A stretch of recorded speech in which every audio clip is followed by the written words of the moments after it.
Hello everyone. तो कैसे हैं आप लोग? आई होप अच्छे होंगे। और मेरी वीडियोस बहुत लेट आ रही है, सॉरी फॉर दिस। बट मेरे पास बहुत सारा क्वेश्चन आ रहा था regarding for selection of masters subject और फॉर पीएचडी।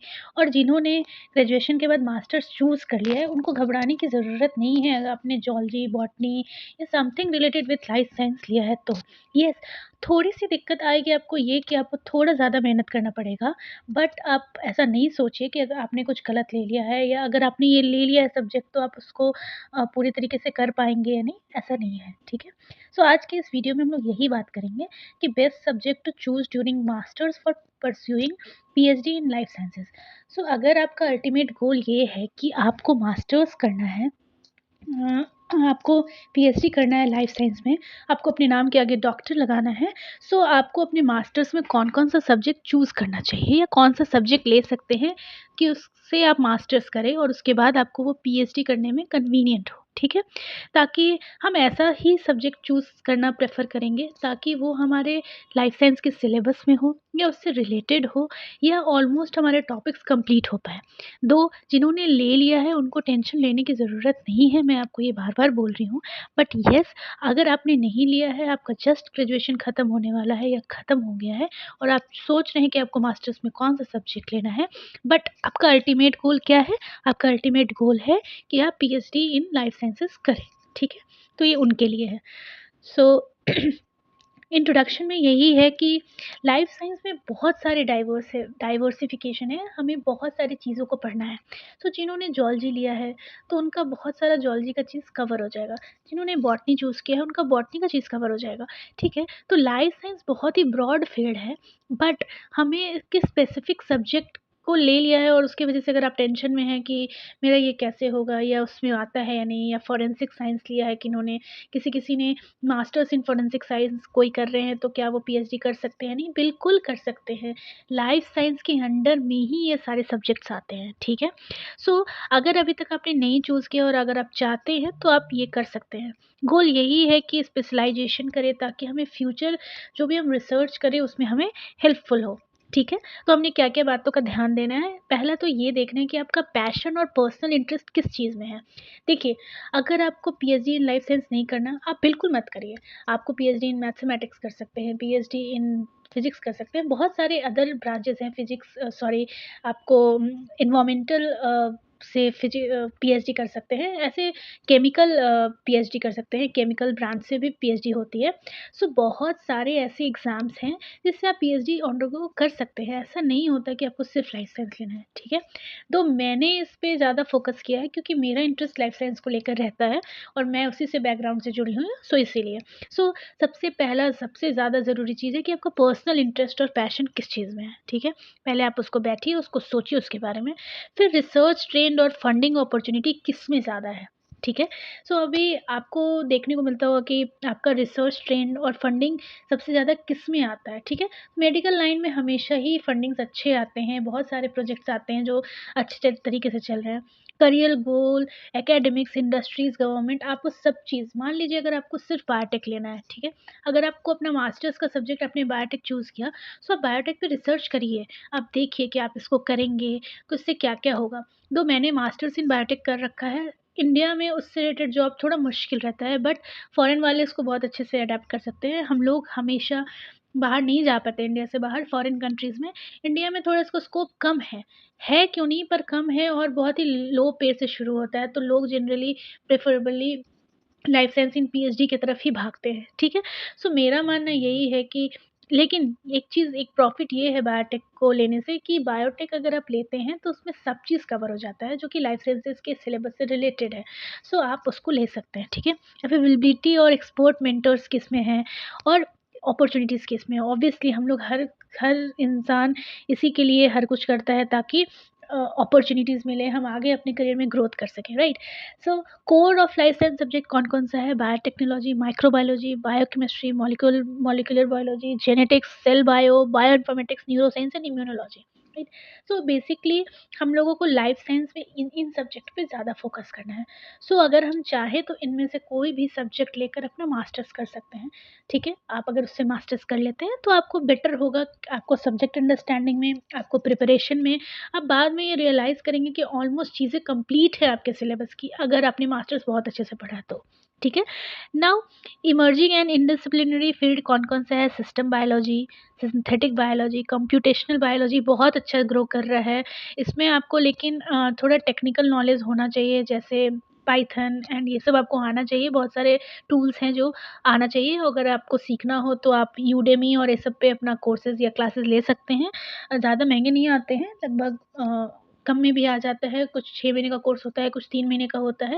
ऐसे बहुत सारे सेशंस होते हैं, तो आप उसको कर सकते हैं टू एनहांस योर स्किल्स और to enhance your CV. Biomedical engineering, environmental biology, genomics and proteomics ये भी बहुत अच्छा ग्रो कर रहा है। फार्माकोलॉजी ये भी बहुत अच्छा ग्रो कर रहा है। सो ये सारे इंडिसिप्लिनरी फील्ड हैं जो कि आप इसको इसमें देख सकते हैं या कोशिश कर सकते हैं, ठीक है।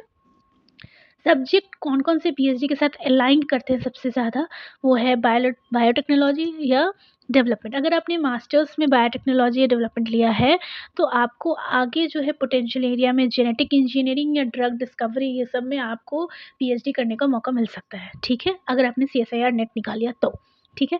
माइक्रोबायोलॉजी, इन्फेक्शन डिजीज़ेज़ और इंडस्ट्रियल इम्पोर्टेंस है उसका। बायोकेमिस्ट्री लेंगे तो एंजाइमोलॉजी और स्ट्रक्चरल बायोलॉजी में जा सकते हैं।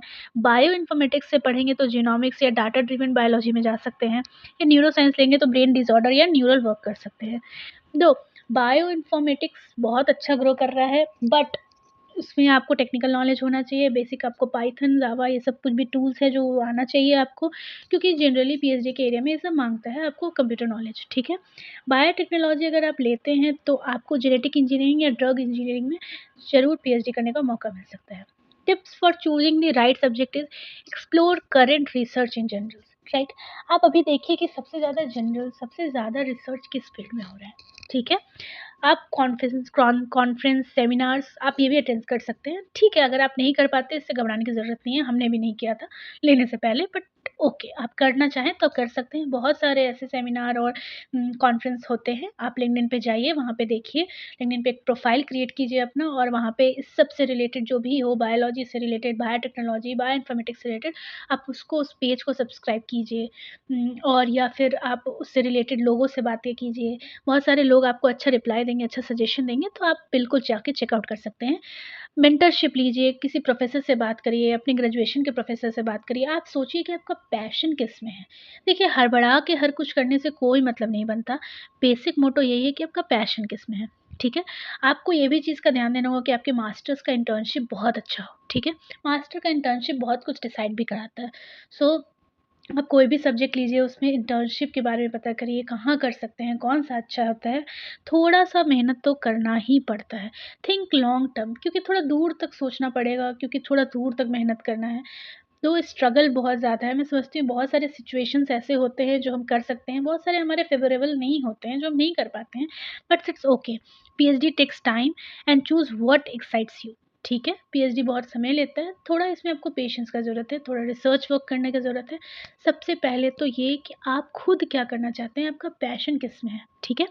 सो मेरे तरफ से ये था आपके लिए, ठीक है? No single best subject, it depends upon your interest and career goals, ठीक है? मेरे तरफ से हर चीज़ रिकमेंडेड है। अगर आपको पीएचडी इन लाइफ साइंस करना है, आप इनमें से कोई भी सब्जेक्ट लीजिए, आपके लिए ईज़ी रहेगा। बेसिक मोटो और बेसिक गोल तो हमारा पीएचडी करना है, हमारा CSIR net life science exam का निकालना है और आपको पीएचडी में एनरोल होना है, ठीक है? तो आप ये कर सकते हैं। Focus on gaining research skill and building a strong academic profile. अगर आपका रिसर्च और पीएचडी में इंटरेस्ट नहीं भी हो, अगर आपको लेक्चरशिप में भी इंटरेस्ट हो, तो भी आप इन सब सब्जेक्ट्स को ले सकते हैं और आगे लेक्चरशिप शिप को कैरी ऑन कर सकते हैं। तो मेरे पास एक लड़की का मैसेज आया था, वो बहुत ही ज़्यादा परेशान थी और स्ट्रगल कर रही थी। उसने ग्रेजुएशन इन बायोटेक्नोलॉजी किया था, और वो बेचारी कन्फ्यूज़ थी कि उसको एमबीए करना चाहिए या पीएचडी मास्टर्स इन बायोटेक्नोलॉजी करना चाहिए। सो तो मेरे पास उसके लिए आंसर यही था कि मास्टर्स इन बायोटेक्नोलॉजी करके आप बस रुक नहीं सकते हैं, ठीक है?